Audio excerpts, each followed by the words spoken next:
realistically, we do need to see a little bit more scaling out of LCL. We do need to see a little bit more oomph out of them, and I think that playing a bit more standard, they don't have to play completely standard as the bans start to come through, but they just need to play just a little bit more cohesively with their drafting.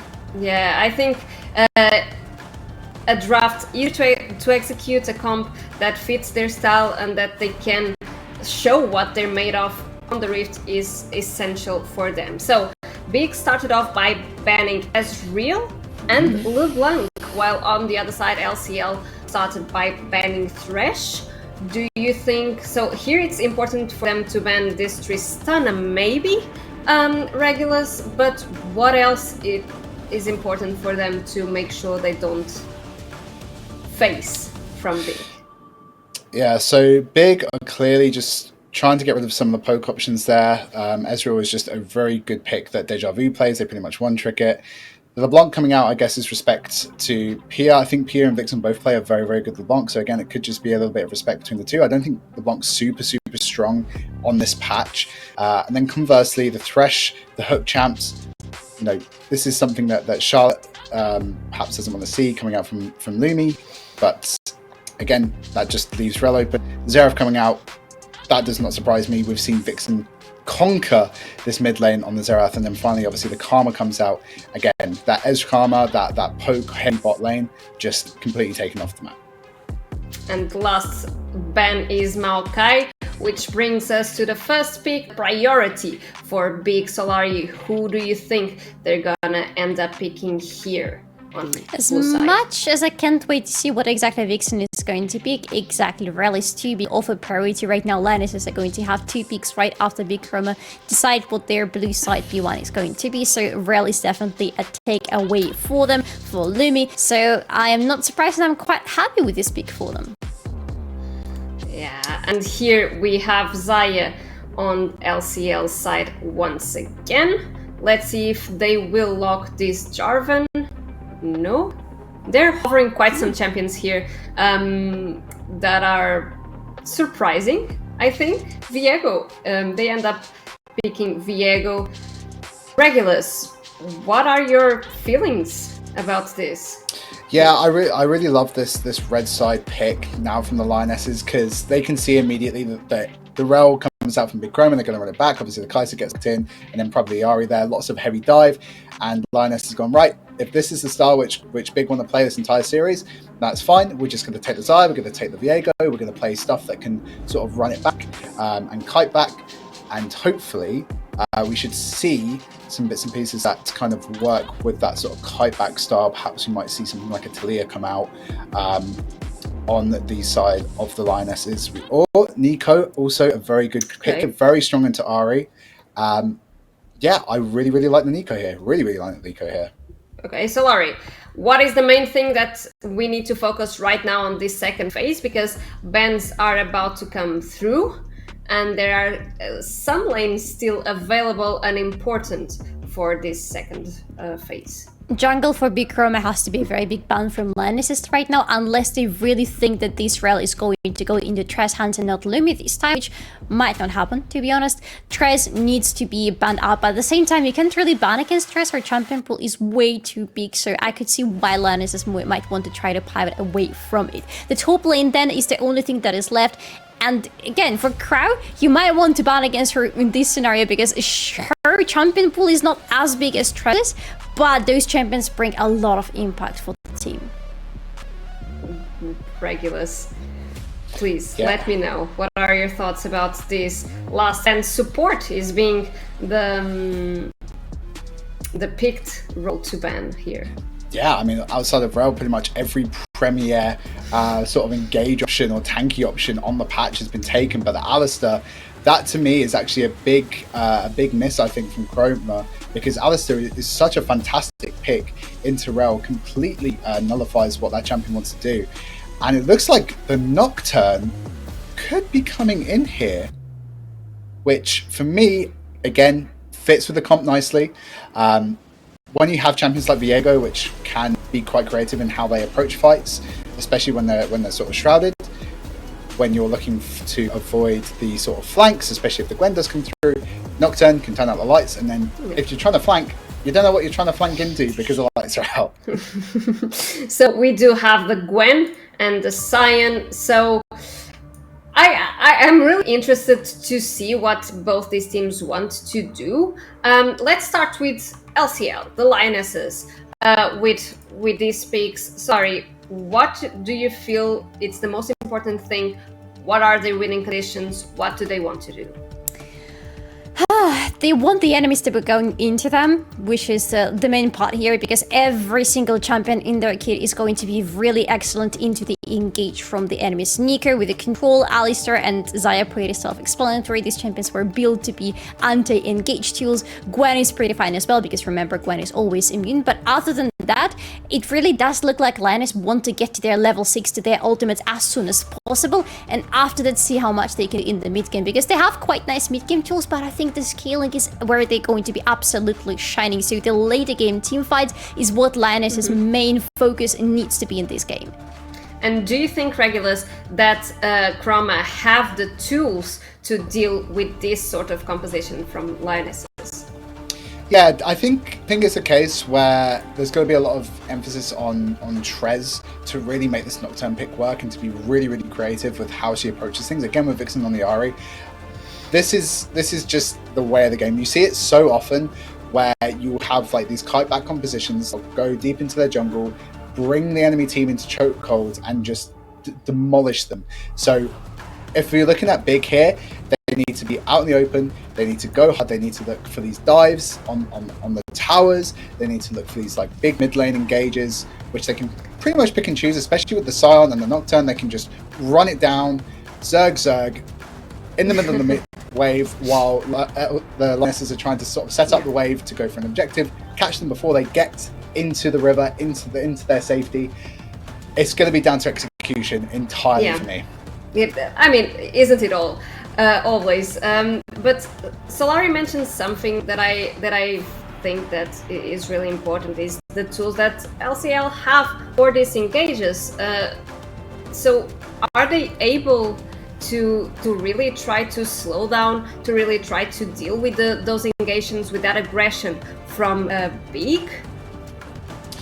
So for me, I feel like Alistar obviously does really well into the rail, but at the same time you have so many sources of dive that will be coming at you from all over the map. It's so scary for the Lionesses to try and navigate this big comp that unless Nico gets a really nice pop blossom off, making full advantage of the fact that the Kai'Sa with the killer instinct needs to get in close to dive, the Nocturne needs to get in close to dive. There'll be a lot of emphasis, I think, on Bia to really make those pop blossoms count, especially in those really clutch teamfight moments.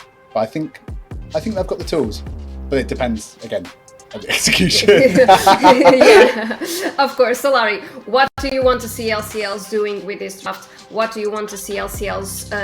How do you want to see them dealing with Big's draft? That's a good question. I want to see them surviving through the early, first of all, because it's not going to be easy. None of these champions that they have picked are going to have any pride in the early game, and this is again the weakness that we see already for the second team in a row today going against Big Chroma, not really picking any early game tools against them, because if you look at Big Chroma, Ahri is going to feel fine in the early game, Cyan is going to feel very fine in the early game, while Lioness's side, Nico feels pretty weak in the early, Gwen loses the lane by default in the early game, especially pre-6 and pre-her Riftmaker, Xayah really needs to get to level 6 as soon as possible. Viego is the only champion who can try to get things going in the early with the skirmishes, but then it's not a guaranteed tool for them. So for them, trying to get through the early game with as little losses as possible. And after that, team fighting non-stop. Now, is it going to be the last game of the series? Or are the Lionesses gonna bite back? Without further ado, let's head into the Summoner's Rift. Will we hear the Lionesses roar today, or is it going to be Big taking another big W in their pockets? This game is going to answer it all. I really hope we're going to go into the series of 3 today, because we deserve a little bit of, Teemo version of the Silver Scrapes today. But even if it doesn't, it's going to be some good League of Legends for us regulars. Again, what do we expect from the early? Apart from this 5-man action from LCL on the bot lane straight off. It's getting cheesy in Oh, the bot lane. Lumi! Oh, Lumi. Just a little bit of impatience there. I think it might just be the game 2 nerves creeping in, unfortunately. If they just waited a little bit longer, they might have been able to snag Lumi out here. But, Solari, to answer your question, this early game is going to be so much on the Viego, I think, to really start getting around the map, to work with this Nico in this what I think is quite a strong 2v2. Nico as an alternative to Ahri still has plenty of tools. Obviously, the Ahri with the W, the bonus movement speed, can dance away from those early Nico E's. Very, very difficult to sort of dodge in most circumstances. But, once again, there are shenanigans down here, but nothing comes of it.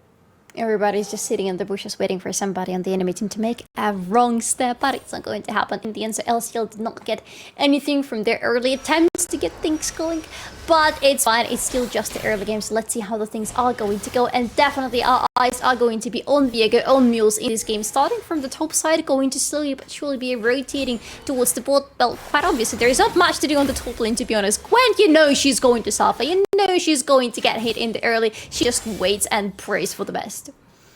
Yeah, I mean, to be honest, I feel like the Gwen can navigate the early game pretty well against the Sion, as long as you avoid the decimating smash and trade appropriately when your Q is fully stacked. When you go snip, snip, snip, snip, snip, snip, snip, snip, I think you're pretty good. Yeah, well, you gotta deal those snips and so Lumi in the meantime is getting a little bit of damage, but yeah, again, these two types of supports that want to be fighting non-stop, but for real, definitely it is much harder to find a good engage, because every single time she wants to go onto the enemy's Charlotte with the Alistar is going to stop her on the very approach and not let her come anywhere closer. But actually, can we talk about the pull for a second, because I'm seeing this Hail of Blades on Kai'Sa, and I have a feeling that this is going to be yet another AP Kai'Sa. Yeah, I mean, I think there's decent AD already with the Nocturne, depending on which build path. On this patch, obviously the Dustblade has been nerfed. You do have Axiom buffs, and there's the Gwen trade we were talking about there. Sip.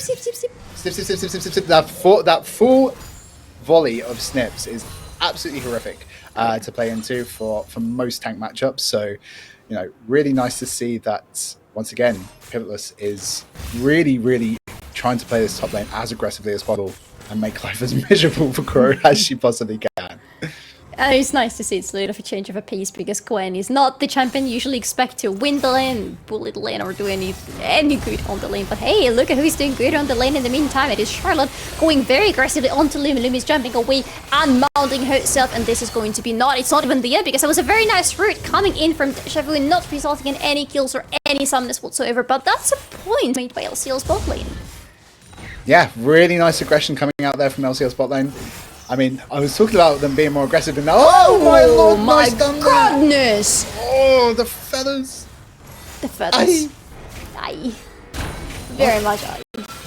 Kai'Sa has been plucked from Rift and placed straight back into the fountain. And the snips in the meantime on the top lane. Look at that. Look at Pivotless going super aggressive with the Crow, almost securing a kill, 20 HP, and the Sion still is, but at what cost? Yeah, if you're Crow right now, you're just furiously pinging your jungle like, please help me. But it's fine. No, Sion, he's still going to be extremely useful no matter what happens. He's just going to passively, scale up. He is totally fine. Everything is Daijobu, as they say. But again, just really nice aggression coming out from across the map here from LCL. I was talking about obviously the jungler being more aggressive in the second game, but it looks like we're seeing it all throughout the team. Especially on the bottom, but look at the Crows finally having a little bit of the fight back with Pivotless on the top lane, even getting the Ghost out of that Gwen. That is everything that's going to be taken out on the top lane. It's still a nice exchange and a nice change of pace there on the top lane, but we're back on the bot lane in the meantime, because this is where things already have gotten quite spicy and can get even spicier than that, because in 8 seconds it's going to be the Drake, the first Drake of the game, coming to the Summoner's Reef. And Big might want to try to do anything, but no, it's again LCL who are doing something. Charlotte is going in onto the enemies to get right onto Lumi. A lot of damage there, a lot of control. The Ignite has been propped up from both of the supports, but Lumi is the one getting a lot of damage. Flashes away in order to survive, but Charlotte is still chasing flashes herself as well to knock up. The damage is going to be enough, and she's going to die in the end, but it was so worth it. Yeah, to be honest, I don't necessarily think it was super worth it, but the dive comes through, and Crow with the solo bolo. You are shilling right now. Oh no, the second shot of the turret! It looked to me like Crow was already far enough from the turret to not get shot for the second time, but, well, hopefully we'll get the replay of that because that was really weird. But that's an exchange of the kills in the top lane in the end. Yeah, nice little exchange there. Just to quickly go back to what was going on in the lane there. Yeah. I definitely think Charlotte perhaps overcooked it just a little bit. I feel like giving the kill over to the Kai'Sa in return for getting a kill onto an Alistar is just never really worth it. Especially as now Trez is able to just get in, grab that first Drake, as we see some aggression into the mid lane. Ooh, Charlotte is back in the action right onto Vixen. Vixen has to run away on the ultimate, and there's going to be a very good top loss coming in from Pia Colada, but she's the one caught in the process as well, going super low with health, needs to get away, but Vixen is so mobile, tries to secure the kill, doesn't find anything, gets killed instead. Mules is going to be Ari, is going to secure a kill in the Ari from the research coming in for the Yago. It's another kill for Pia Colada this time. Oh, that's such a good fight for LCL. Oh my word, 200 years of combined champion design experience coming out in full foray there. Really, really lovely play from Mules. Gets the pick, knows they're going to heal up from the reset, and wow, yeah, the rest of the team come in and make very, very good use of it. Oh, look at that. We're going to see the replay of the top lane, how exactly Crow went down. Thank you very much, production. So, Gwen is super low, but how do these tower shots hit in the end? Yeah, it's just one more there. And then one more, look at that. Wow! The range of this turret. Riot? Uh-huh. Okay, interesting. Okay, well, patch 1316. Towers now do damage like 300 miles away. Did this turret get buffed by Melia, or did we miss something in the process? Listen, the towers deserve a little cozy campfire as well, okay? Okay, fine, yeah. We're all friends there. Makes sense. Yeah. Okay. Not arguing with that one. Oh, Muse. Muse is around the bot lane. Again, doesn't have the flash. Is going to be spotted on the ward right there in the process, so cannot do really anything. But that is enough to buy the time for Deja Vu to farm up and to get to the sweet, sweet level 6. And that's always a very big milestone for Xayah. Yeah, definitely. Level 6 now in for the Xayah. Really, really important. The Alistar is 3-1 and 2, by the way. Charlotte is like a double triple whopper right now. Okay, she is like the biggest burger you will ever see in your entire life. Like one of those American heart attack grilled type beats. That's what we're looking at with this Alistar right now. Not level 6 just yet, so not as beefy as they could possibly be, but nonetheless, plenty of items already in with them. Do you have any more cow puns in your inventory? I don't know. No, I might have a couple in the old locker. Okay, I can't wait to hear this because I love the ones that you already threw at me. I got caught by surprise, but it's fine. Just like Meals right here. Not maybe too much by surprise, but oh my god, they are not stopping to fight, and Charlotte is going in. Still no level 6, so cannot really do too much right now. But it's it's the point well made, and Vixen is making point with Pia Colada right now. Going to be caught out, tries to get away from the pop loss, and but cannot, but still leaves in the end. That is what matters. Trace is fighting back with Mules, or at least trying to, but oh my god, the Gwen is here. Gwen is immune, and Gwen is helping the mid laner to secure yet another kill. Oh, the needles come out! And wow, okay. The Nocturne threaded back through the mid lane into the Nexus. Wow, fantastic stuff coming out there. Great rotation coming down from this Gwen. Doesn't have TP back up just yet, but we do see the aggression through on the bot lane, but just Charlotte able to snuff it out immediately. Says, no thank you! Yeah. That's my ADC! Yeah. You will not touch them. Alistar and Janna and maybe Melia to extent are my favorite types of supports, because whenever the enemy tries to go aggressive on the AD carries, they go like, yes, but how about you don't? How about a nope? And they completely deny any attempt of getting close to the carry. So Charlotte is doing exactly that and doing it very nicely, but these top laners are fighting in the meantime. Crow has the mid wave, really wants to get it to the enemy turret. Gwen is immune, but not that immune, but the enemy is already in her. Oh my god, Trace is coming in with the darkness right onto the enemy. Gets a lot of damage onto her heart in the process, needs to get away. So nobody dies in this top lane today. Yeah, no hearts broken in this top lane skirmish. The Nocturne had to wait so long for the Shroud to come down off the Gwen to be able to actually click her to go in, like, come on, let me in! But really, really great from Pivotless there. Just buys enough time, obviously, for Mules to come through on the Viego. And just, yeah, really great, nice little skirmish in the top lane. But, yeah, all it does. Here we go again. Oh, that's very aggressive. That is. Oh, that looked very risky. That for a second, but in the end, it is Gwen who gets the kill. Yeah, fantastic understanding there, Pivotless, knowing that she can go in, get those nips. I think she literally went down to, must have been like a modicum of health. But a nice charm then coming through from Vixen. But not the go button that LCL were looking for. Yeah, but also Vixen is making really good decisions at the very last moment to turn around completely, because it is not the Nico you want to be chasing right now. The Herald is going to be released by LCL on the mid lane. Another charm hitting, but not really resulting into anything. But Lumi is seeing it as a trigger for her to go in, but Charlotte again doing the Alistar things and not letting him get any close to the back lane. Yeah, I'm a little bit sad that Mules actually used the Heartbreaker there. That just, you gotta trust your cow there. Mules is gonna be like, okay, listen, you see this route? Listen, Charlotte, you've been doing it all game. You go, girl. You got this. But no, the Heartbreaker used, and then they just concede that pro that they had. Really great rotation there from Big, actually, to recognize that the Herald was just going to be dropped for the Drake. So they rotate the numbers up, get the numbers advantage, mitigate the Herald, and obviously force out some really important ults there on the side of LCL and get the Drake themselves. Yeah, exactly. They get the second Drake, and it's going to be a pretty nice soul in the end, because it's going to be the Ocean as the soul of the game. So everything is looking rather good for Big again. We see them putting a lot of emphasis onto the Dragons over and over in their games, and they keep doing it even though they're playing on the other side of the map right now, and the early is looking completely different from what we saw for them in the previous 3 games. They're still feeling fine though. The goal difference is there, but it's not too big. The Gwen is going in, but is she big enough? Oh, I think she is. She's very confident. The Riftmaker is not completed yet, but the component for it is already there, and she's sniping really massively onto Crow. Oh, even going with the needlework? Wait for it. It is the needlework prop in are going to be shoved away though. Oh wow, those side steps coming out from Crow there. She might be a tank, but she's looking pretty good, and it's good pressure here. Charlotte is putting her right under the turret back. It's going to be darkness from Trace. She's coming in. She's trying to go for the kill, but yet again, the darkness is not resulting in anything. But what a good movement from Charlotte yet again. Trace, do you really want to go that deep? No. Yeah, this Alistar pickup from Charlotte this game is one of the sort of adjustments that I really wanted to see from LCR. I really wish that they picked it last game, because we see time and time again how efficient the Alistar pick is. The Brom, okay, decent enough idea. I think you had the quick passive stacks with the Ashe, but for me, Alistar is such a premium pick into the route, and unfortunately, you know, the paranoia just doesn't hit right, and Deja Vu doesn't even need to let the feathers fly. Literally doesn't do nearly enough. Oh my goodness, this top lane. Again, we have another case of the top lane never stopping fights. But this time, it is Pivotless also getting the turret blades in her pocket. So it's a little bit additional more gold.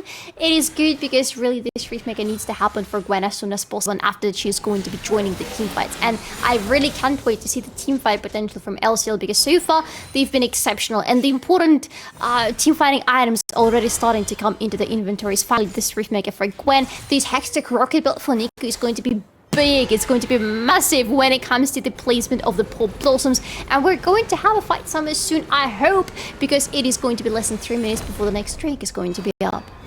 Yeah, certainly. I feel like Piers actually had a really good time on the Nico so far. I think her bot blossoms both times have been really good.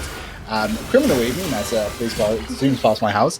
But yeah, no, fantastic work so far from Pierre. Obviously, she's now two kills up.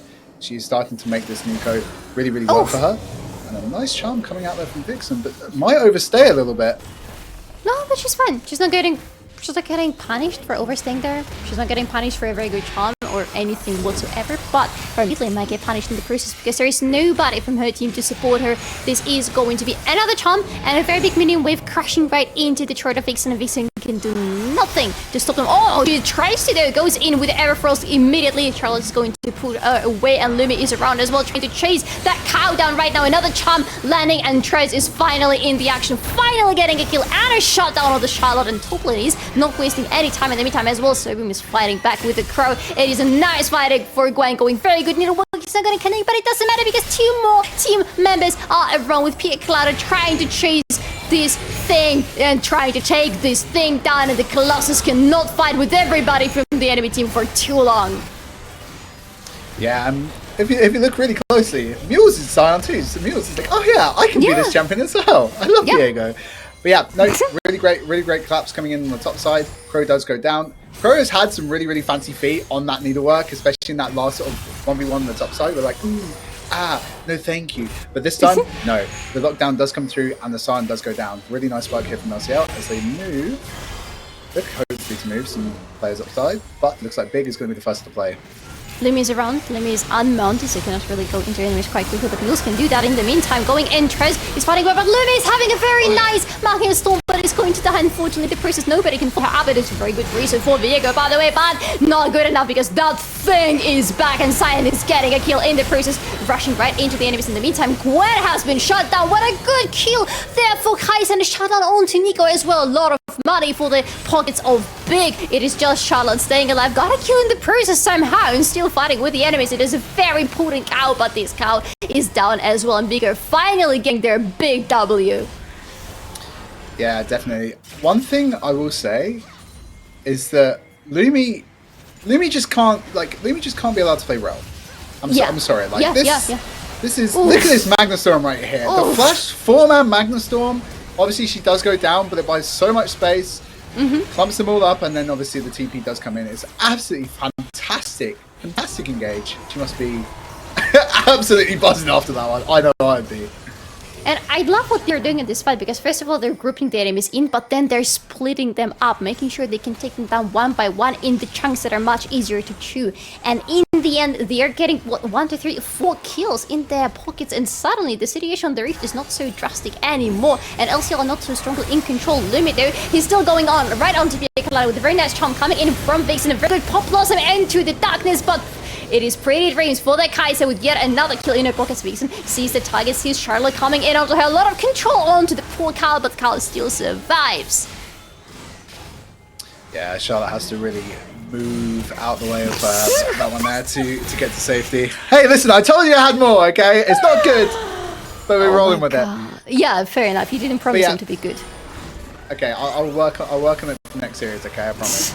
Yeah, really nice dive play, good coordination there between Vixen and Trez going onto the Alistair there. Just nice pickups across the board. Obviously, Pia does get caught as they're looking. But look at this vision from Big right now. Look how many wards are on that Drake. There is not a single blade of grass left unseen. Thank you, servers. Like, look at this. This is gorgeous right now. They want to see everything. Game after game, that is the biggest thing that I keep highlighting from them. And they're still fighting in their jungle right now, actually trying to protect this blue buff at any cost, and Crow has been very successful doing so. And there is Lumi, and everybody's running away from Lumi. Crow stole the blue buff with the charge, just zoomed in, was like, oh, is that a blue buff? Drive by, thank you. Well, to be fair, it's Big's blue buff, so it makes sense. It's in their part of the map, it's in their jungle, so they take what is theirs. Exactly. I mean, Crow has been really proficient, I think. Oh, Charlotte! No! Flashing away immediately, realizing that was a very dire mistake. No vision whatsoever, and this ward could have cost quite a lot to LCL. Oh, I feel like at this point, I'm not too sure if the boots of choice for Charlotte were quite optimal here, because I mean the Kai'Sa is just teched into the AP now. Obviously we have the Nashes and we have the static coming in. Yeah. I mean, I think Murtred's would have, in hindsight, perhaps been the better choice. Especially considering that the RE has opted for this Everfrost build. Now, I am a professional Everfrost RE hater.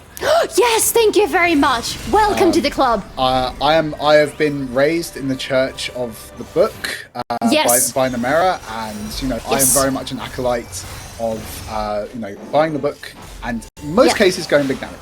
Granted, with the way that this Nocturne RE 1-2 works, I really do actually like the Everfrost here because Nocturne brings plenty of damage. Speaking of plenty of damage, be very useful right now. Oh, this Everfrost actually worked out so well for Vixen. They're going right around onto poor Gwen together with Trez, and this Nocturne is really not letting poor Gwen go. Yep, and I think that just illustrated my point perfectly. As just good itemization choices coming out here from Vixen. Just understands that I don't need to be the AP carry. Look, I've got the Kai'Sa that can do that. I don't need to be the AP carry. I can just work on my Nocturne here. just really great understanding, again, coming up from the big players, of what they should be building. You know, which is something which, you know, even at the top level of Pro League, you see players get wrong so often.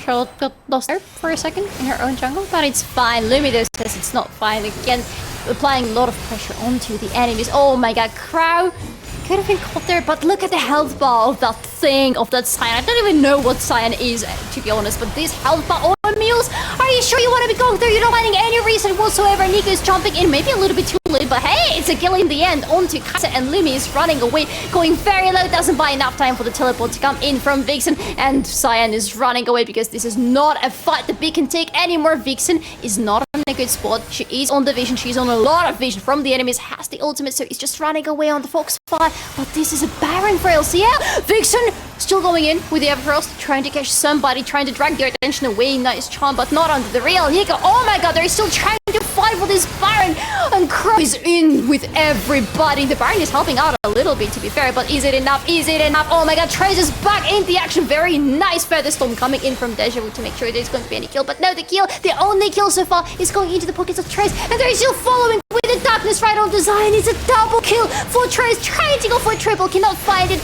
Maybe needs to run away right now because Mules is back in the action, getting charmed there, and it's going to be the end of it, but the Baron still lives somehow. Yeah, just I feel like LCL got a little bit lost in the sauce there because they had started the Baron up. Don't get me wrong, really well played by Vixen and from Pro to run interference, but they were getting smashed by the Baron. Obviously, the Baron debuffs were applying. The Ahri had already used the Spirit Rush. There were no charges left on that, but instead of trying to like force the Ahri flash or try and kill the Ahri, they actually dove on the Sion instead. With that Jack show now completed, and it just really didn't work out. But it was so much time for Big to come in and then clean up the rest of that fight. More than enough time, but it did look so good for LCL at one. Oh my god, that's a very nice teleport there to stop the Herald from progressing a little bit further. But it did look very nice for LCL with them even going so fast to stop the Baron. But in the end, it is Big again making very quick decisions on the map and very right decisions on the map. And that is something we keep praising them for the third game in a row already. What is it third? It's fourth game in a row already. Come on, what am I? I cannot do the counting for the life of the god, but I can do a little bit of counting. And it tells me that in 1 second the Drake is going to be alive. But oh my god, the Kaiser is not going to see that Drake. That is a top loss that it was not really needed that much anymore. But in the end, Lumi is jumping right back with another Magnus Storm, getting the revenge for the 80 carry. Vixen is getting the kill in the process, and they're going right back into the pit. Can they find more kills? Because Mules is around, Gwen is around as well. Gwen is not really immune, but nobody can get close to her. Are they still fighting? They're trying to. At least 3 members only for LCL in this part of the map. Zaya is very slowly but surely closing in. Big are in a really good spot. They have the vision, they have the advantage. Gwen is coming in with a needle work immediately onto Vixen, going to be stopped. It's a flash coming out, and it's a darkness coming from Trace. Can find anybody to go onto. Doesn't even need to. Just wanted to stop LCL from going onto the team any further. Pro is around, Vixen is around. The Drake has been started by LCL, and Charlotte is going very low by trying to keep the enemies away from the pit, but she cannot do it because Crow is already in the pit. The teleport is coming in for LCL. Trace is on Trace. It's a flip! The Drake away from the enemies, and now they can fight back. The health bars of LCL going extremely low. That is going to be a kill for Lumi. Support, by the way, getting the kill shut down for Zaya. Very nice money there. They're still fighting in the pit, and Crow is leaving for way too long. That should be illegal to leave for so long, but in the end, shutdown for Gwen is coming through. Very nice route there from Nico onto Ahri, but not going any further from there. Oh, excuse me, Vixen is going right onto that Nico to punish her a little bit for that route. Still has a little bit more charges of the Foxfire, still looking for a target, still hungry for more kills, but nobody from LCL is going to give any. Solari, that was an absolutely fantastic run. That was, so in that. Oh, you're so good at what you do. Okay, this fight was so cool. The burger was flipped, and then Charlotte ends up also being a burger that is flipped back to the fountain. Just so much time again being bought by Big. I feel like initially things looked so good for LCL. They had such a good ult advantage. There was no Spirit Rush. There was no Magnus Storm. Those big ults. They had really great opportunities to really make it happen. But the paranoia that came out, Trez, yet again, the paranoia that came out was so crucial because, as we sort of spoke about a little bit before the game, it just completely stops teams in their tracks. They're like, okay, we don't know where we can aggress, slows the tempo of the play down dramatically, buys time for Big to come back in and get a really nice fight, and the steal on top of that.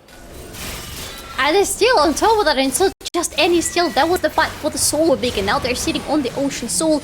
This was the turret and the bot lane destroyed, but it doesn't matter whatsoever, because this is the Baron that is next on the menu for Big right now. Charlotte has a little bit of vision in the Big, but not enough. Lumi is hunting for somebody in this position. She's going to find everybody on the enemy team, immediately jumps away. Very good jump coming in onto Charlotte. Oh, it's going to be no, it's not going to be as massive of flop blossom as they wanted to, because Lumi is coming right back into the action with a very good Magnet Storm, and it's kills after kills after kills. Gwen is not in the fight. It's a huge numbers disadvantage for LCL, and they're dying one after another. Yeah, it's absolute desperation there from LCL. To be honest, I don't really understand why they're going in there. They should be just be looking to poke Big away the best they can, using the Xayah Feathers, using those Nico abilities, while Pivotless was getting so much work done on the bot side. I don't understand why they're handshaking this fight on the Baron when they could just be looking to have a little poke, buy some space, buy some time, and get out of dodge. Man, this Gwen, she just doesn't care, does she? She's like, yeah, you're gonna stop me? No, I don't think so, because I'm going to take down the Detroit. Are you bringing in the Baron empowered minions? No, I'm going to still take down your inhibitor. Now she's going to be caught, though, because she doesn't know. She doesn't know the Vixen is on the hand again, and this Fox is hungry for the enemy's souls. What does the Fox say? Thank you very much, I think is the answer to that one. We're getting to this point now where, you know, the Gwen just wasn't doing anything to the Sion. Like, she was snipping. It's like trying to cut through like giant rope with like the tiny, you know, like the scissors you got like primary school, like first grade, like those kinds of little scissors, like the coloured ones. Like that's the kind of thing we're working with here. But this fight here at the Baron again, Lumi with these Magna Storms, such high value ult, so disgusting. Again, don't understand why LCL is even trying to look for this fight here. But hey, look, if you're Big, you're smiling. You got a big smile on your face, that's to say. Oh, that's very true though, but I fully agree with you. I feel like LCL should have just decided what they want to take. Did they want to fully commit to split push, or did they want to try to stop the Baron? Because they are at the point where they really need Gwen with them in the team fights. Gwen she's of course a very good split pusher, but she has an immense value in the team fights. No, bringing her in, if you want to be fighting Big, feels like a crime, because you're deliberately putting yourself in a very losing position. LCL did exactly that to themselves, and now they have to withstand the siege coming in from the Big, because they're still pushing in. They have the Baron empowered minions, they can split push all day, all night, as long as they want. And oh my god, these W's from Kai'Sa hit like a truck. Yeah, remember when Riot said, oh yeah, we've nerfed AP Kai'Sa, she's not this nuclear threat anymore. Yeah, this patch. Yeah, this very patch. They said so. Yes. Do you smell it? It's lies. Kai'Sa still kills everything. Gwen though is trying to do the same, but Crow is not like that anymore. But the tension on the bot lane, look at that. Big really want to cut open this trade. They don't have the scissors, but they can still do the cutting thing. You know, they're looking for the ways to in right now. Still have the minions coming through the mid lane. They have the two lanes being sieged at the very same time, and it's so damn hard for LCL to find an answer to both of that at the same time. Vixen! Another charm and another damage landed onto the LCL. Oh my god, the health bars are not really helping right now. Yeah, these health bars are definitely not helping Solari, especially on the side of Charlotte. Again, we came back to this idea that the Merc Treads were like, especially as these Seekers are certainly seeking out their target. This Kai'Sa is now very much in artillery mage mode. Really just disgusting ability to help get these health bars low, and then you initiate the dive off that. I mean, to be fair, the feathers fly. Vixen! Yeah, that was very good, but very good Feather Storm as well. So, oh my god, Trace is going in with the Prime Goose immediately golden, but buys enough time for the team to follow up onto her roots. Oh, that's a very nice flash from Charlotte though. Is it going to be the last stand for LCL? Because this might just be the last fight. Yes, it's going to be the last fight. She comes in and she secures the kills for her teammate, and they want to go in further. They have the damage, they have the tools, they have the double kill onto their Kai'Sa. Do they want more than that? Yes, absolutely. They want another W. They want another big victory for Team Big. Oh, Kai'Sa is going right into the enemy backline. He escapes from the Pop Blossom, deals the damage in the process. Oh, it's true, is living. That is a Charlotte, is the burger in the end. No, it wasn't Charlotte. Oh my god, that was Gwen. She got killed so damn quickly. Doesn't feel like a top laner anymore now that she is dead, and Nika is the last one standing, but she is not going to be standing or running or doing anything for long. This is the last fight, and this is the next victory for Big. It's coming home for Big. 2-0 on the day. Both 2-0s. Huge performance. A big performance, if you will. Yeah, a big performance for a big team, isn't it? And they are coming in with very big statements into that games. But Chroma, for the second time in a row already, we're seeing today on the broadcast, are taking the 2-0 in their pockets. Yeah, I mean, Lumi is magnetic right now Yes. with these role plays, and trust me, the only things she's attracting today are W's. A W from here, W from there, yes please, yes please. It's just absolutely phenomenal stuff. And again, like Trez, we've spoken about them quite a lot already today, but they are just the engine of this team. They are just running the show here. It's absolutely fantastic. But to be fair, everybody from Big played really well. And in this game, they managed to answer the question that we've been asking to them. How are they going to play when the early game is not being played by their rules, when they're not the ones who are deciding how the game is going to be driven? And they had an answer for us, and the answer is, hey, we're still winning, disregarding how the game is going for us. And this is a good game from them, yet another one, and a very good game to break down, but we are going to do that right after going for a very short break.